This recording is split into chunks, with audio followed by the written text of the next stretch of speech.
Hello and welcome to Ask Lovecraft After Dark.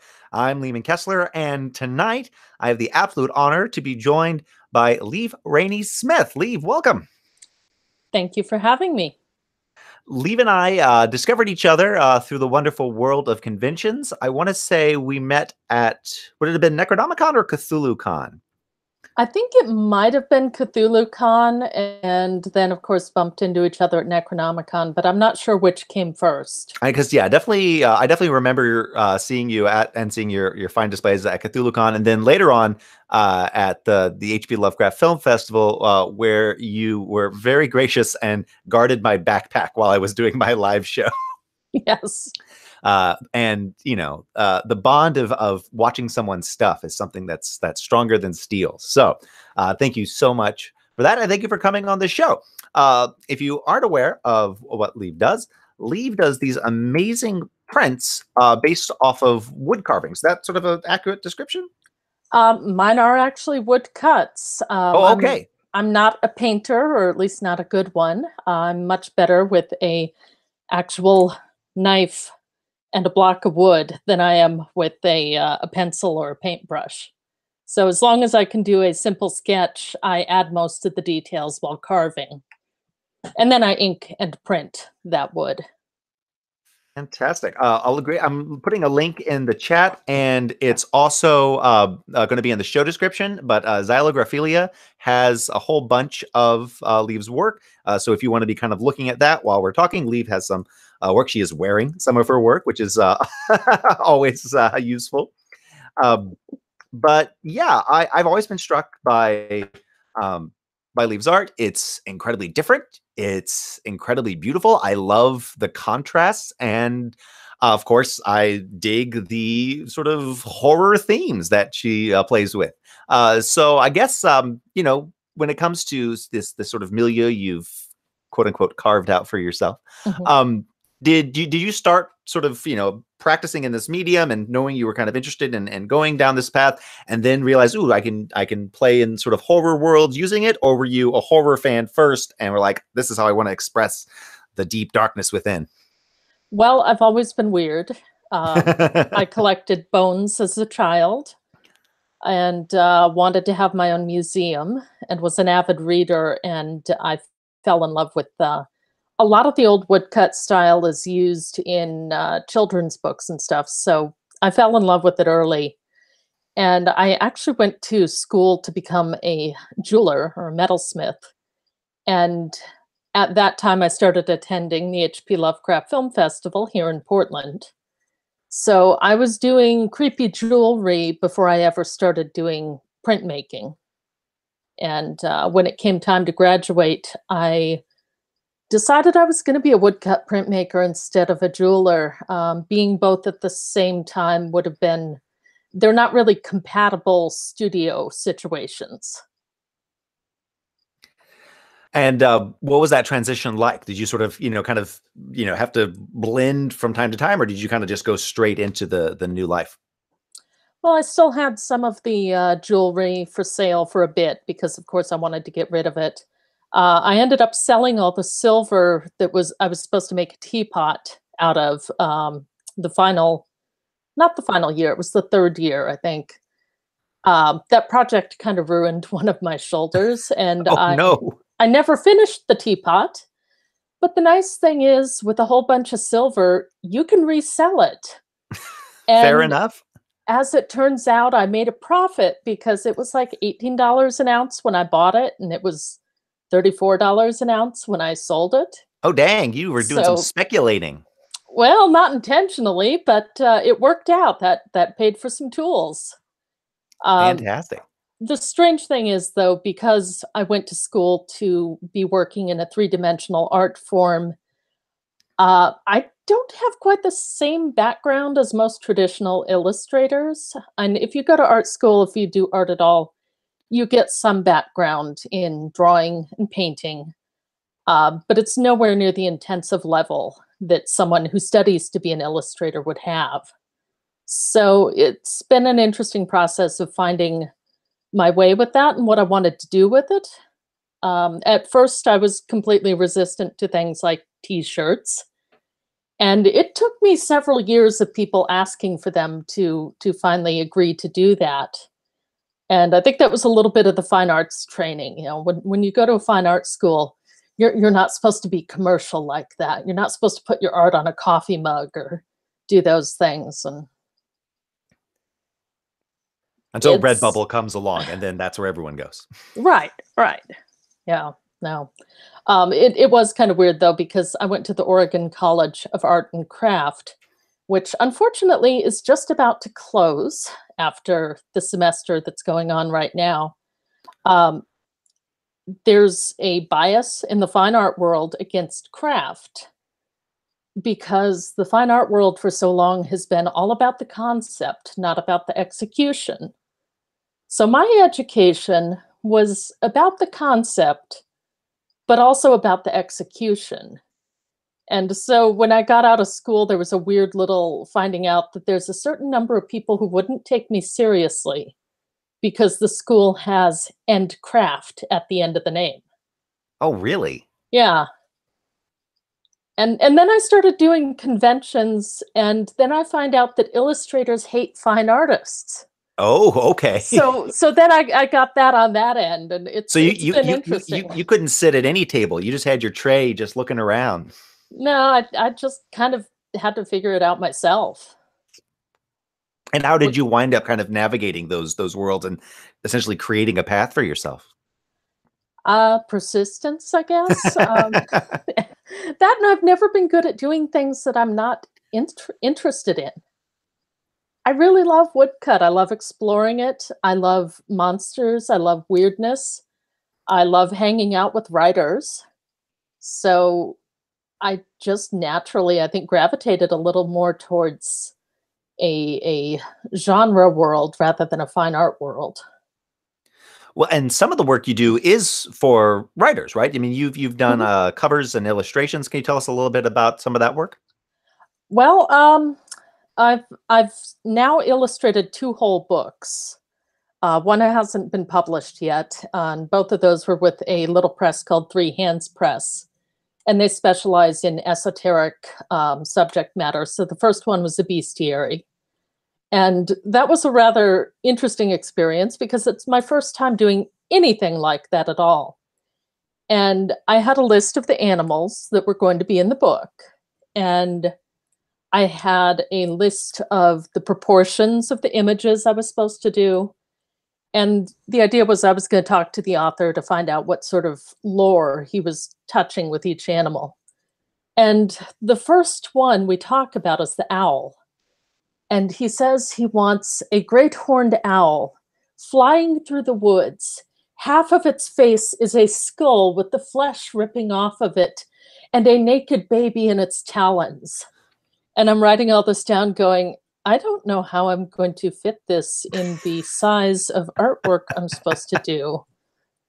Um, and that was the start of it. And it's always been interesting because I have worked with publishers who are willing to tolerate my idiosyncrasies in the way I work, which is that I usually make a very rough sketch and then add all those details as I carve.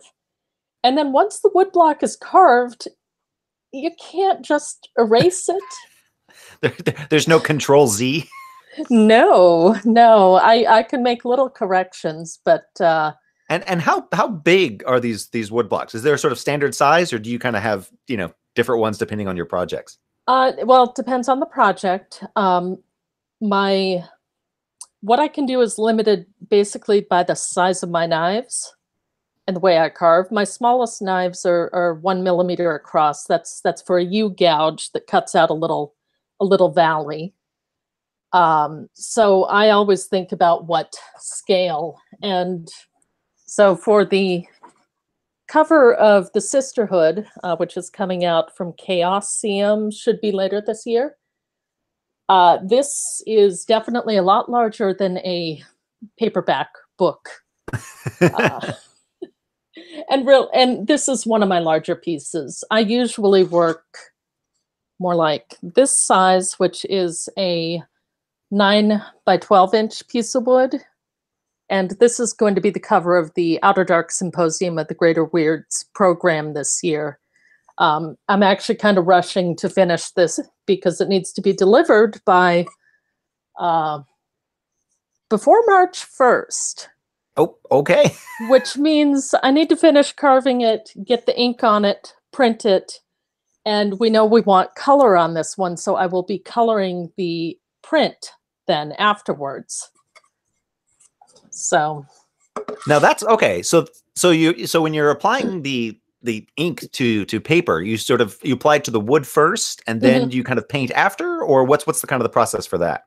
Well, I use an oil-based ink, and basically, take the wood block in, and you can see this one's been printed because the ink will never come out of it fully afterwards. And basically roll it on, and the bigger the piece, the more tricky it is because it's a piece of wood. It's not 100% flat. Every piece of wood has its own character, and I have to figure out how to print it best. And sometimes that's a really nice, easy process, and sometimes it's hell. But yeah, so I ink it up. You get a nice, smooth covering of ink on it that's not too thick, not too thin. Lay it down on the press, put the paper on top of it, which is one of those points where you can really screw up because if you accidentally move the paper, oops, gotta go ink it again, throw the paper away. Then put a blanket over it and run it through. I work on etching presses. So it's got a bed that moves back and forth on it. And there's a great big steel roller, and you have to set the pressure just so. And I like it to press down enough that it embosses the paper a little, but not so much that it turns my piece of wood into a potato chip. I guess roughly how many sort of rolls do you tend to get out of out of a piece like that? I could probably print 200 before the wood really degrades, but I like to print edition sizes that are as much as I can print in a day or two, because when you're making something by hand in this way, there's so many little factors where things are going to be different. If I roll too much ink on, too little ink on, if the ink is built up over time, I have to use some newsprint, roll it through, take a little off. So I keep my editions small, usually 50 or less. And lately I've been tending more towards less, like 10 to 20, maybe 30. And that's simply because the investment in time of all that printing and prepping the paper too, because I hand tear it. The paper comes in a big sheet that's like $12. And then you figure out how big you're going to want the print, and you use tear bars to tear it down to size, and then and it's just a lot of manual labor and a lot of time. If I'm doing a project like the book cover, and I know that I'm not going to be able to sell prints from it immediately, I only print enough that I get a master print. And then that I have digitally imaged. When they're that big, I have to pay a company to do it. When it's small enough for my scanner, I can do it myself. But I have to wait until it's dry or dry-ish because it is oil-based ink, and it can take about 3 weeks for the prints to dry. And that's also part of why I'm not generally illustrating for people, because I get a lot of emails that are like, hey, we need this in 2 weeks. And I'm like, oh, that's nice. I can't help you. So for this monster sort of, Nomicon or this, this massive project, how many illustrations were you having to make for it? Oh, I don't remember how many that one was. Was it as many as 50? The last one I did is Herbal, which hasn't been announced yet, and I did 49 for it. And those were all larger pieces because it was meant to portray real species of plants, not with 100% accuracy, but accurate enough that you get the sense of what the plant is. And even though the sizes that they'd be in the book was something like 3.5 by 3.5 inches, I had to carve at least twice that size to Wow. be able to get the detail. So that was a project that took, I think, 2 or 3 years. And that was most of what I did in that time. I didn't do a whole lot else. I can imagine. With the monster one, as you're sort of being sent these descriptions, after a while, did you start feeling like a monk who's like, what is an elephant? I guess it looks like this. Who knows? Yeah, the more you look at any single thing, the more uncanny it looks. And elephants in particular, I have done an artwork with an elephant in it, and boy, the more you look at them, the weirder they get. Well, because I mean, the sort of work, the work that you do, it's got this incredibly old time quality, right? Like it harkens back to like old like witch hunter books. That's what I'm always like thinking of and struck by. Mhm. What's this? Is there a specific history you're kind of drawing upon, or just based on the techniques and the technology you sort of have to kind of draw upon? Like what's I guess what's the tradition you're kind of pulling from in all of this? Well, if I wanted, I could be making abstract art with just fields of color and no figures in them, and I could be doing that with woodcut. It can be done. But I do love those old medieval woodcuts and illumination too. I like the cartoonishness of the sometimes inappropriate facial expressions. You get a scene of demons boiling a bunch of sinners in hell, and some of them just look like, yeah, it's a day. What And are you and gonna I do? just I love that. I don't try to copy it. I don't try to fool people, although I do fool people. When I first started doing this, I had an awful lot of people ask me what book I got that illustration from. Oh, Like really? I just copied it. And I'm Just sitting doing some here, tracing. yeah, I'm You plant sitting the here wood next over the to, art and you trace over it. Yeah. yeah, yeah, it's like I'm sitting here next to my Cthulhu, in the Baphomet pose with Latin, and I'm like, what book do you think exists that has that in it? There's no Dover edition that has this in it. Oh, Penguin Classics. Oh, yeah. No, so I love that old style, and I don't try to just copy it, but I like to get a sense of it, and I think that I mix a certain amount of realism in with that weirdness, the disproportionate figures, the flatness versus dimensionality in images. I like playing around with that. Well, I definitely think that sounds fantastic. We're going to take a quick moment and let folks know. If you've been following along, you'll know that we are doing a giveaway prize provided by the fine folks at Arkham Bazaar. We had our first winner just the other week. So these are actually happening. These are actually getting sent out. I'm not just sort of laughing and pocketing them. I could.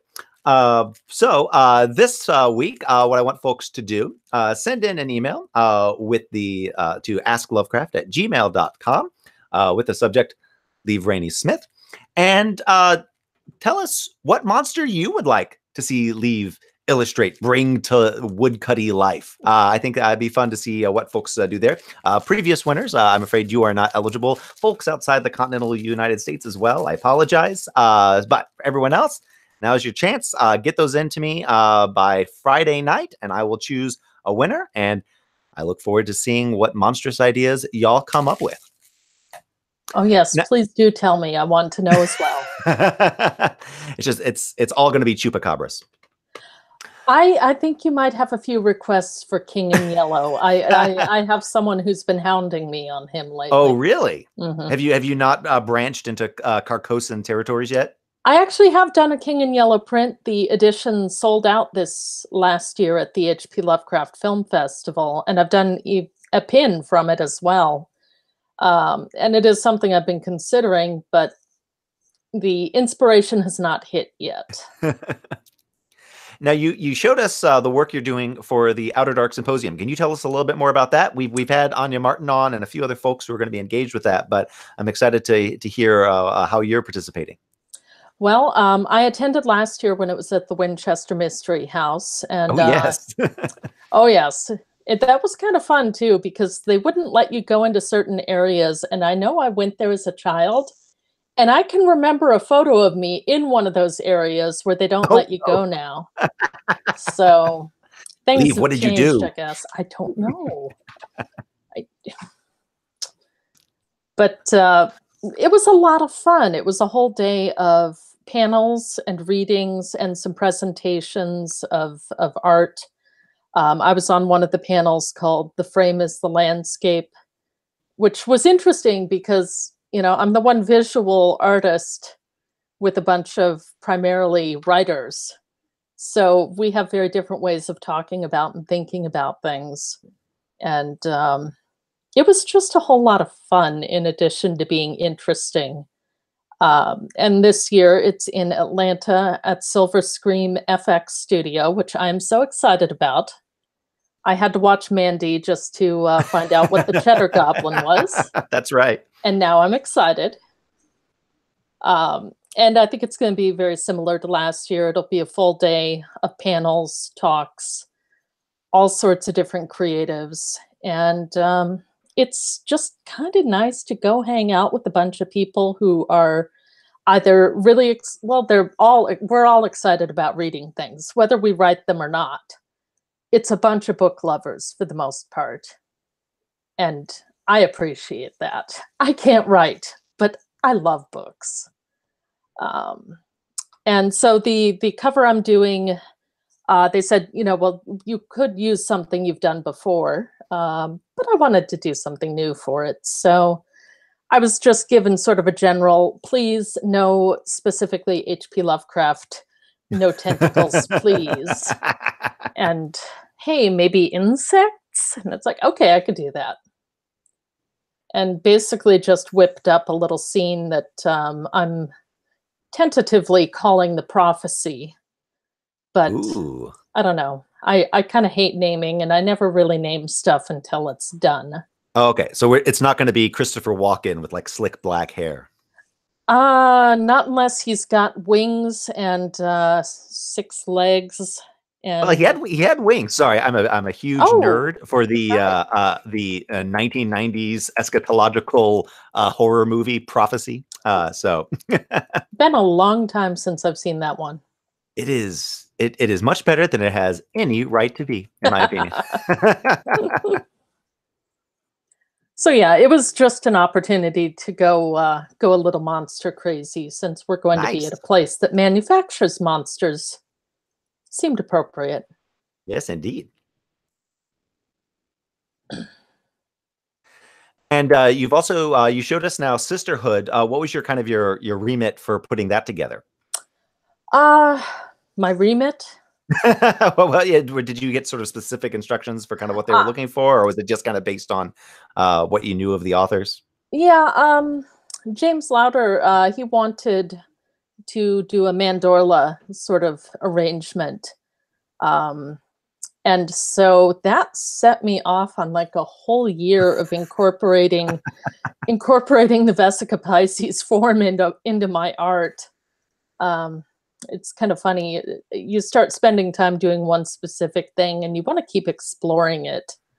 And we wanted to have some different monsters on it, a couple sort of Lovecraftian, but also a couple more traditional. You know, he asked me for a satanic goat, and I'm like, okay, I think I can do that and come up with a sketch, big old horns and, you know, shaggy fur. And he's like, yes. And got a rat and a skull to symbolize the plague. But also, I always think of the rats in the walls when I do pieces like that. Nice. And I drew a whole lot of demons for that didn't get used, and I'm still kind of looking at those sketches. They might show up later on in other things. And he asked, of course, for a sister, sort of a nun type figure.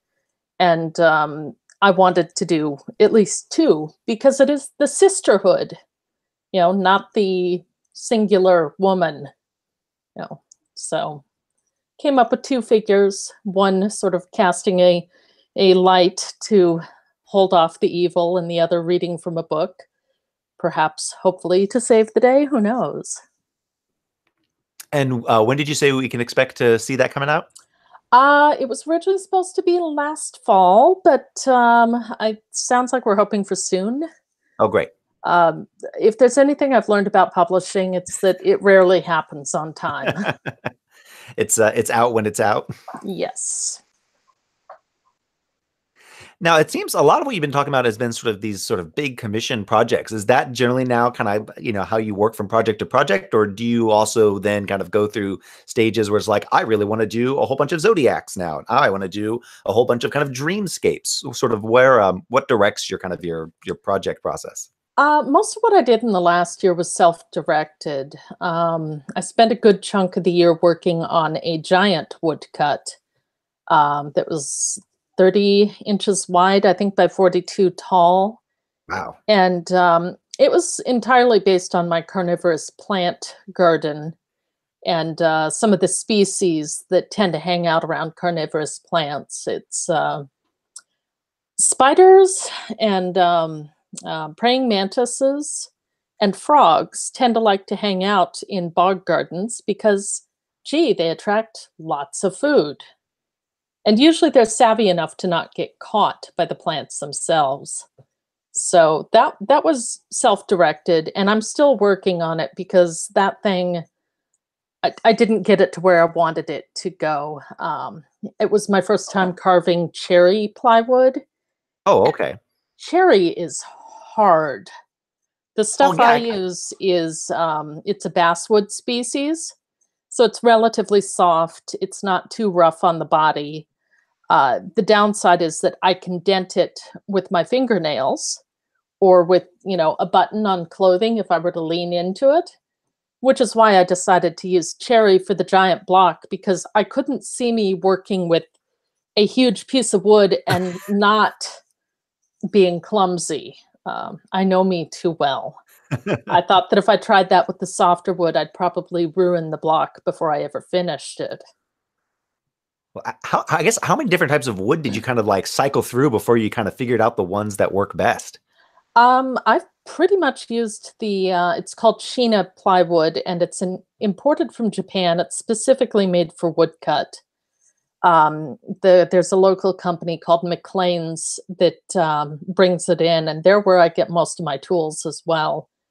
And I was introduced to it in school, and I did try a lot of woodcut artists use birch, but it's a harder wood and it splinters really easily.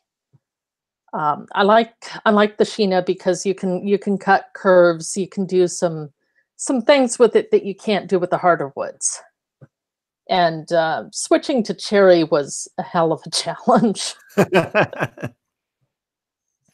Well, you talked about how so much of your design kind of comes from just physically handling the wood. Like, does just stuff happen just through accident, or just kind of as you're moving, you kind of see where the wood wants to move? Kind of how does that process tend to play itself out? There's definitely, I actually try to actively leave room for a certain amount of accident because there are some woodcut artists who very precisely draw out everything they're going to do ahead of time, and they very precisely transfer it to the block, and they very precisely carve it. And I look at that and go, well, why didn't you use another technique? Why did you use wood? Because if you're not going to let the wood shine through in its own way, why use it? Sometimes pieces of wood carve easier than others. I have at times just taken a block of wood and looked for the faces in it and kind of used those as the basis for what I carved in it. Those tend to be very different from most of my work, but it's a natural material. It's got a character. I mean, why work with it if you're not going to incorporate that? Fantastic. Yeah. Well, Liv, what else can we look forward to coming out from you in the next little while? Well, let's see. Still trying to finish up that giant piece. And I just started working on a piece that I'm hoping will get into Necronomicon Providence. It's a fairly large piece in the style of, I don't think I have any of them right next to me. It's a style I did several pieces of a few years ago with a black frame around it that's carved with sort of a botanical and animal scene, and then a smaller central scene. And for all of those, they were based on Lovecraft stories, but not explicitly. You wouldn't necessarily know immediately by looking at it that, oh, yeah, that's Shadow over Innsmouth. But it's the scene of some, throwing in the weird shaped thing to call up the deep ones to bargain with. And I'm doing a larger version, and I'm treating it as sort of an icon of Shub-Niggurath, as though her worshippers made this, since she's allegedly one of the more approachable gods. Um, my line of thinking was she'd be slightly more humanized, a little less frightening, and so that's kind of what I'm playing with right now. I've been showing my patrons on Patreon the sketches for that piece, and once I get this Outer Dark piece done, I'll be going back to that one. And other than that, I kind of try to plan what I'm doing based on events I'm doing, such as Necronomicon in August. And I'm always participating in the H.P. Lovecraft Film Festival here in Portland. That's been my favorite event for getting close to 2 decades now. And we'll see. Other than that, I've had a lot of people who have wanted to work with me in the past year or so, but I've been having some physical issues that I've needed to recover from and can only carve so many hours a day. So I've not been actively seeking additional projects right now. Well, it sounds like you are busy enough as it is, and wish you all the luck. If folks want to follow your work or follow you, what are the best places they can go to?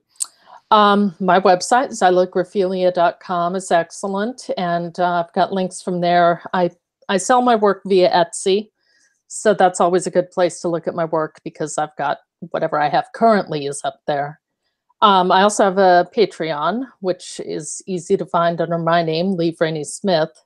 And I've been using that as my primary blog for a while. I like their format for that.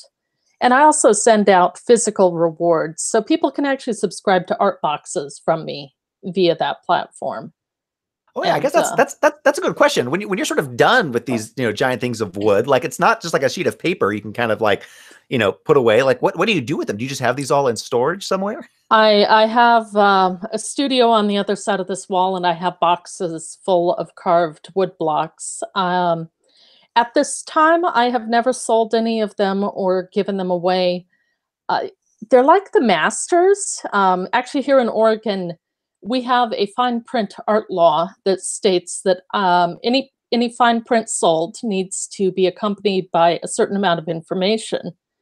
And that information is how many have been printed, were they signed and numbered, what edition is it, and is the artist alive or was it posthumously printed? So I keep records and I keep all of those blocks.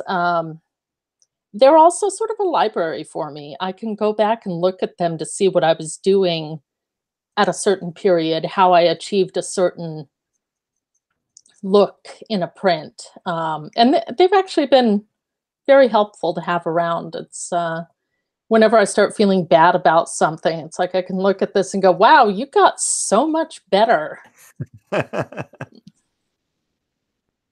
So yeah, Well, there's that's that, and fantastic. there's flat files full of prints back there, and actually, we're in my shipping area here, so these are all full of smaller prints that are packaged and ready to sell. So, and larger prints as well. And that's part of why I've started doing a few less of the original prints, because I have to price them relatively high because it's a lot of work. So I make a few of them, and that way it's less cost for me because the paper cost. and all the time spent. And then I've started doing some smaller reproductions, like I've started screen printing, and that gives an effect that looks a lot like a woodcut, but isn't. And I've been doing screen prints on actual wood. Oh, So wow. this is a sheet of oak veneer, and that's just a screen print on it. So these are my lower price items that I've been doing. And I ship worldwide. I sell at events too. But that's kind of my primary, you know. Oh, we just lost you a little bit there. So I'll see if you come back. You're back. All right. Hello. Mhm. We just had a little bit of a jitter there. I'm not surprised. Yeah, actually, I'm glad this hasn't blown up. I tend to have all sorts of weird electrical problems. Well, that all looks absolutely gorgeous. Thank you so much, Lee, for coming on and telling us about your process, about your work. Like I said, folks can follow the links to xylograpehilia.com. We'll also probably show a link to the Patreon. And again, thank you so much. Thank you for everyone who's been following along in the chat. Folks are interested in what's going on with the Outer Dark Symposium. I'm very excited to see what comes out of that. We'll see if the Cheddar Goblin makes an appearance. Or the nightmare cat from Too Many Cooks. Ooh, yes. If folks are interested in my work on this show, this is Ask Lovecraft After Dark, a sister program to Ask Lovecraft, my comedic advice show from H.P. Lovecraft, which airs 3 times a week over at asklovecraft.com. If you want to find out about live shows or general things that are going on with me, you can go to lehmankessler.com. Next week, I will be impersonating Peter Sellers at the Grand Hotel in Mount Vernon, Ohio. And then the following day, I will be driving up north to be at Cleveland Concoction. So if you're in Ohio, come check it out. Otherwise, you can follow me on Twitter at Lehman Kessler. You can join this illustrious society, the Ask Lovecraft Appreciation Society, to be able to watch these programs live. That's a Facebook group. And yeah, it's been an absolute blast. So thank you all for watching. And thank you so much, Lee, for coming on the show. Thank you for having me. All right, everyone. Have a great week.